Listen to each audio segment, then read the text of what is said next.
গল্পের নাম শেষ বিকেলের আলো।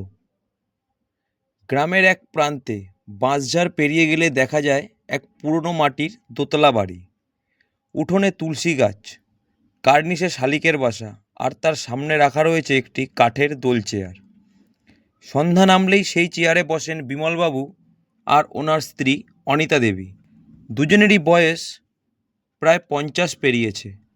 চুলে পাক ধরেছে, মুখে বয়সের রেখা পড়েছে, তবু দুজনের চোখে আজও একে অপরের জন্য আলোর ঝিলিক আছে। সেদিন আকাশে সূর্য ডুবছিল ধীরে ধীরে, চারপাশে হালকা লালচে হলুদ আলো ছড়িয়ে পড়েছিল। দূরে পাখিরা ফিরে যাচ্ছিল, বাতাসে শিউলি ফুলের গন্ধ ভেসে আসছিল। বিমলবাবু দোল চেয়ারে হেলান দিয়ে বসেছিলেন, হাতের শিরাগুলো স্পষ্ট দেখা যাচ্ছিল, কিন্তু এখনও শক্তভাবেই ধরে রেখেছিলেন এক কাপ চা। অনিতা দেবী পাশে বসে বললেন, কি গো, মনে আছে আমাদের প্রথম দিনগুলো? ঘরে আলো ছিল কেরোসিন তেলের বাতি দিয়ে, খাবার হতো মাটির থালায়। অভাব ছিল, কিন্তু মনে হতো আমরা পৃথিবীর সবচেয়ে সুখী দম্পতি। তিনি হেসে বললেন, কিন্তু চোখের কোণে জল চিকচিক করছিল। বিমলবাবু তার দিকে তাকালেন, ঠোঁটে নরম হাসি ফুটল। হ্যাঁ অনিতা, অভাব তো ছিলই, কিন্তু তোমার হাসিই ছিল আমার সব কষ্ট ভুলিয়ে দেওয়ার ওষুধ।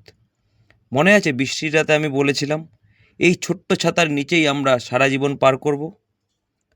অনিতা দেবী হালকা মাথা নেড়ে হাসলেন, তারপর একটু থেমে বললেন, আজ আমাদের ছেলেমেয়েরা সবাই ব্যস্ত, ফোনে কথা হয় শুধু, কিন্তু আমাদের সঙ্গে বসে গল্প করার সময় তাদের নেই। অথচ একদিন আমরা তাদের গল্প শোনাতে শোনাতে ঘুম পাড়াতাম, মনে আছে? এই কথাটি বলার পরেই তার চোখে একরাশ আক্ষেপ ভেসে উঠল। বিমলবাবু আলতো করে তার হাত ধরলেন। তার হাত কেঁপে উঠছিল সামান্য, তবু সেই স্পর্শে ভরসার শক্তি ছিল। তিনি বললেন, জানো অনিতা, প্রতিটি দিনেরই তো একটা অধ্যায় আছে। আজ আমাদের গল্পের শেষ বিকেল, কিন্তু এই বিকেলের আলোই সবচেয়ে সুন্দর, কারণ এখন আমাদের হাতে সময় আছে আবার একে অপরকে নতুন করে জানার জন্য। এরপর দুজনেই নীরব হয়ে বসে রইলেন। আকাশ ধীরে ধীরে অন্ধকারে ঢেকে যাচ্ছিল, তবু শেষ সূর্যের আলো তাদের মুখে পড়ছিল নরম সোনালি আভায়। সেই আলোয় তারা দুজনেই বুঝলেন, সুখ মানে অনেক কিছু পাওয়া নয়, সুখ মানে হলো পাশে কাউকে পাওয়া।